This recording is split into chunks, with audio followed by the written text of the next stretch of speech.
Good morning. This is what the future is going to look like. Cities full of sensors to help us finding a parking spot, to save water in irrigation, or to monitor pollution levels. Sensors to make them more efficient, more urban resilient, and more livable. So these sensors will be generating tons of data, but can we imagine how much? So far, Twitter is already generating 80 gigabytes of data per day, with your contribution today, which is a lot, right? But nothing compared to a gas turbine engine like this one that generates 520 gigabytes of data per blade and day. And each of them has 20 of those blades. So can you imagine how much data will we generate when all those things are connected to the internet? And the most important question here, when is data becoming information? Here's an example. I have a friend who lives in a city which is one of the pioneer cities in releasing public data. He's also a runner. And one day, he was wondering about the air quality in the city. So he went on the internet and found a lot of data about the air quality. But it took him 3 days after reading scientific papers and European Union directives to find out that several parameters were outside the limits.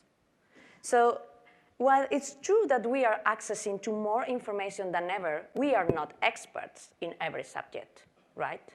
So at least all this information is very, very difficult to digest. So my point is this new over-information the new way of hiding information? Because data is absolutely nothing without a context, right? So, well, if data is nothing without a context, we shouldn't be afraid of all that data about us published on the internet. Who could find something useful on us, on that vast ocean of data? Or should we? You remember this? The NSA using our day-to-day tech tools for spying on us? How many of you were angry when you learned about that? How many of you were scared? And how many of you stopped using your iPhone, closed your Facebook account, or stopped using your Gmail or Yahoo services? Nobody there here? Thank you. Congrats. Now it's you and this lady here. So she switched her iPhone to a BlackBerry, a device from a Canadian company, when she learned about that. So do you need to be the German chancellor, or this guy here, to be really concerned about your privacy invasion? Is that the play? Because it looks to me that privacy is not a concern at all when you have something in exchange. Here's an example. That's an insurance company and a telco together to offer you a discount in your insurance company depending on the way you drive. To be eligible, you just need to share with them your speed, the way you drive, and other things like when and where are you going to at every moment. In exchange, you are getting a discount, so you are setting a price on your privacy, but at least you are totally aware of what are you disclosing at the moment of signing the contract, which I think it's not always the case. So, for example, here, we have not a computer. It's a TV that we have in our living rooms in every house. It tracks 100% of your use of it, includes a camera, a microphone, and 46 pages of privacy policy. So if nobody's reading the manual, who is going to read the privacy policy?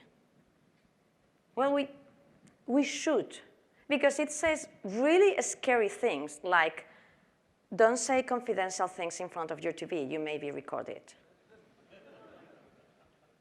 So it's a really, really nice point.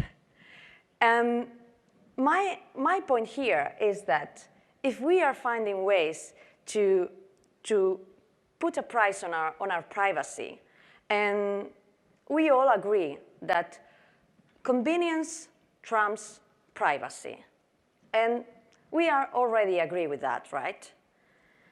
And let's move to the other side right now. So there's certain information that doesn't need to be protected. Moreover, it needs to be public. So this is Fukushima on March 2011. So there was a tsunami, and as a result of that, a nuclear accident that provoked a radiation leak. And there was a lot of media covering the human and material damages. And then we also found this kind of piece of news telling that someone detected radiation levels in California from Fukushima. And as a result of that, one of the companies selling pills for preventing you to absorb the radiation ran out of stock. These are the kind of things that make us wonder if we are really accessing to the real information, or we are just accessing to the information that establishment want us to see. So at Libelium, we just decided to do something about that, and we designed a personal Geiger counter for monitoring radiation levels, and we wanted to provide citizens with something affordable so that anyone could have something to monitor the radiation by themselves. We sent the first units to Japan, and after a couple of weeks, something amazing happened. People totally spontaneously were sharing the data on the internet with the rest of the population, and they were keeping a real-time radiation monitoring map. That was an example of crowdsourcing, an example of citizen activism, and that was totally maintained by the citizens. So I think that now you are maybe wondering about data integrity. It's very nice to have people sharing data, but what happens? If anyone can insert data into the network, how can we ensure the quality of that? Well, I think that we've all known a very good example of that for a long time, and it's Wikipedia. The more people contributing, the more people watching out for the quality of the information, and the highest quality on that information.